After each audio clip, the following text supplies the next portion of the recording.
Coming up, Boston suffers one of their worst losses of the season at the worst time, and the Grizzlies are solidly back on track. This is Locked On Game to Game NBA. Every game, every team, every angle. Locked On Game to Game, your team every day. Welcome in. You're listening to Locked On Game to Game NBA. Local experts to join us to go over the biggest stories on the hardwood, plus recap all of the action for you from the NBA last night. I'm your host, Kainani Stevens. Thank you for making Locked On your first listen every single weekday. Boston is not instilling a ton of confidence in the fact they might be on another long postseason run because they have had some embarrassing losses lately. The most recent one to Washington. Locked On Celtics and Locked On Wizards are in to break everything down for you post-game. I don't know if this goes down as the worst loss of the season for the Celtics, but it's in the conversation. I'm John Corrales of the Locked On Celtics podcast. Celtics get blown out by the Wizards, 131-11. In what was, I felt like, a must-win situation. I thought the Celtics going for that top seed were going to have to play perfect for the rest of the season, and this was far from it. They came out well enough. They attacked well. They moved the ball well in the first few minutes of the game, 4 assists in the first 4 minutes, and then it just started to fall apart. The Wizards started to get comfortable. They started making three-pointers. The Celtics were missing three-pointers. It looked like the Celtics were going for answers to Washington shots rather than just run their typical offense. And that turnaround affected their defense. And that's how the Celtics tend to go when they get blown out in games like this. Just a bad effort all the way around. They didn't have their heads in the right place. They didn't play defense at all. They just kind of came out and thought maybe we can shoot our way past this team, and they couldn't. And now feels like the Celtics have lost their grip on that top seed. Even if they win this game on Thursday against Milwaukee, this is going to be a tough one. Looks like it's the second seed for the Boston Celtics. What's good, Wizards fans and NBA fans? The Washington Wizards beat the Celtics 132-111. The Wizards were 11-point underdogs and wind up beating the Celtics by 19 points. Deni Avdija was the star of the show tonight. Him and Kristaps Porzingis. Deni Avdija ties his career high with 25 points tonight, 10 for 16 from the field, 2 of 5 from the three-point line, and 10 boards. Another double-double for Deni. Kristaps Porzingis as well with another double-double, 32 points and 13 boards. The Wizards held the Celtics to 25% from the three-point line. And the Celtics are one of the best three-point shooting teams in the league. And the Wizards definitely beat down the Celtics. They played wide out, and they moved the ball a lot without Bradley Beal, without Kyle Kuzma, without Gafford.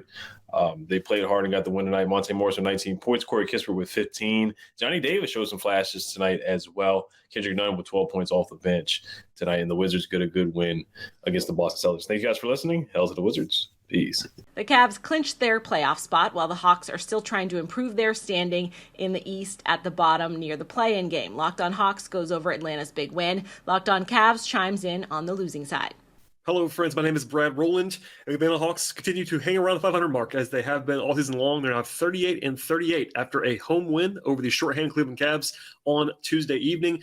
DeJounte Murray bounced back in a big way with 29 points, including a couple big shots late in this one, and the Hawks avoided a disaster. They were up 15 points in the fourth quarter. It got pretty tight late with Donovan Mitchell going off in the second half of this contest, but the Hawks were able to do just enough down the stretch to emerge victorious, free throw down the stretch, and then Donovan Mitchell had a heave at the buzzer that nearly went for Cleveland, but in the end, it went begging, and the Hawks escaped to extend their NBA record-long streak of consecutive games within one game of 500, 30 straight games of the Hawks being within one game of 500 for the season. And on this night, though, a lot of positivity, a nice performance for the bench in this game as well. And generally speaking, an upbeat night for the Hawks as they approach the stretch run with 6 games remaining. We'll have a full breakdown of this game and more on Locked On Hawks podcast. Hey guys, how's it going here? Evan Damaro, co-host of Locked On Cavs, and the Locked On Now takeaway after the Cleveland Cavaliers' Tuesday night loss on the road to the Atlanta Hawks.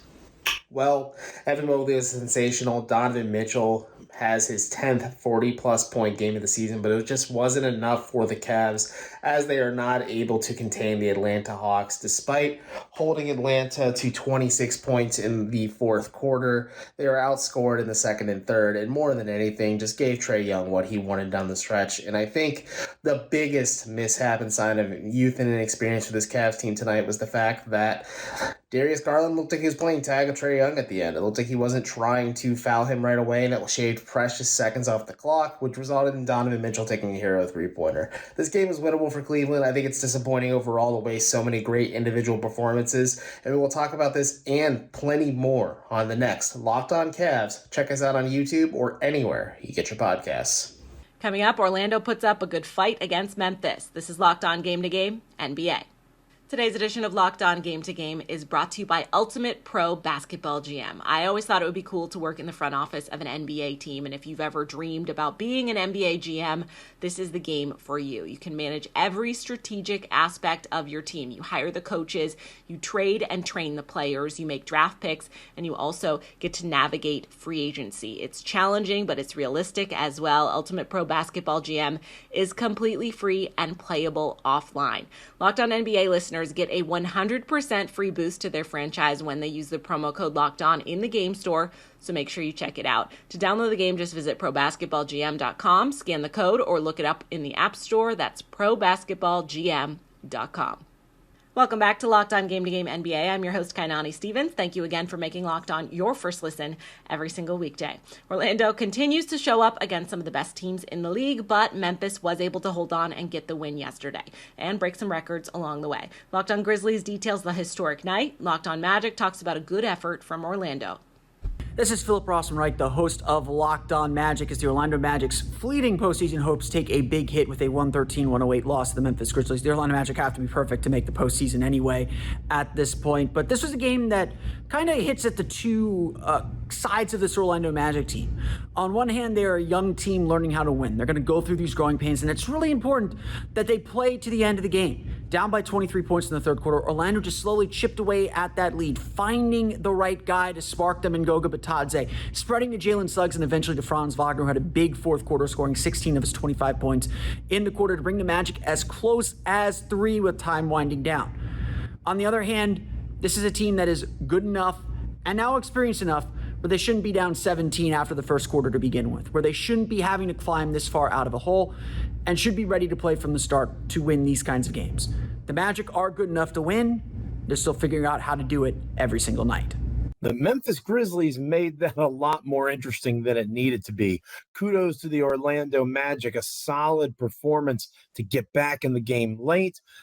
Memphis dominated much of the contest, however, and pulls out a significant win at home because of the fact that it clinches the best home record in a regular season in Memphis Grizzlies history.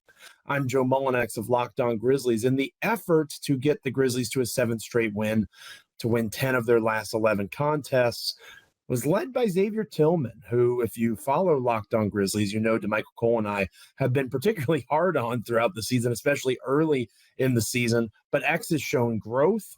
He has shown development in his game, not just on the glass or as a screener, but in terms of scoring, and that really shined through against the Orlando Magic. Really impressive game from Desmond Bane and others. And again, it was too close, but at least it ends in a pretty important win for the... Perhaps a preview of one of those Eastern Conference play-in games as Miami and Toronto faced off yesterday. Locked On Raptors and Locked On Heat are in with all the details.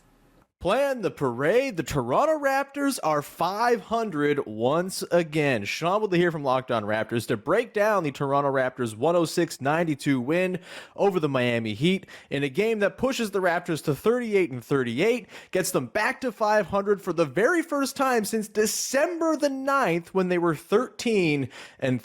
They'd had multiple chances to get to 500 in recent weeks and failed each time, but this is a big one. You beat the Heat. Now they're just 2 games behind Miami for the 7th seed in the Eastern Conference with the tiebreaker in hand as well. That could mean something. Also, you have the Atlanta Hawks and Chicago Bulls vying for the all-important 8th seed in the play-in as well. And for the Raptors in this one, this was about their offensive problem solving, and in particular, the way Scotty Barnes helped this Raptors offense flow. Barnes was incredible in the first half. He had 18 points by the middle of the second quarter, that is, and he finished this game with 22 points to go along with a career-high 12 12 assists. And against a Miami team that had no Jimmy Butler and was forced to play a lot of junky defense, the Raptors, who typically struggle with junky defense, did a great job playing at a double teams, working from the middle of the zone that the Heat throw at you so often. And normally it's a slog for the Raptors when teams decide to get a little weird. Instead, there was beautiful flow. 4 starters in this game had 5 or more assists, led by that 12 by Scotty Barnes. This is a good win for the Raptors. They're going to need more of them. They have a tough game against Philly on Friday and a very tough schedule with a couple games against Boston and Milwaukee to close as well. Big time stuff for the Raptors that they push for better seeding in the play-in and 500. Baby, it's so sweet. The Heat lost to the Raptors 106-92, and this one was over early. I'm Wes Goldberg with Locked On Heat. The Heat went into Toronto needing a win to break a tie in the standings with the Brooklyn Nets, but instead turned in one of their more disappointing efforts of the year. Even though they went up by 10 early, the Heat were outscored from then on, including 31-20 in the third quarter when the Raptors went up by 19. No Jimmy Butler, who was a late scratch with neck soreness, but that's not an excuse for the effort with all that was on the line. The Heat gave up 62 points in the paint, turned the ball over 15 times, and the offense played without any force. The Heat have now dropped 2 straight to fall to 40-36, a game behind the Nets in the loss column for the number 6 seed. For more on what went wrong tonight and the inside story on Jimmy Butler's absence, check out Locked On Heat on YouTube and wherever you get your podcasts. That's going to do it for this edition of Locked On Game to Game NBA. Thank you for making Locked On your first listen every single weekday. Make sure you're subscribed to Locked On NBA and your favorite team's Locked On podcast on YouTube and wherever else you get your podcasts from. I'm Kainani Stevens. This has been Locked On Game to Game.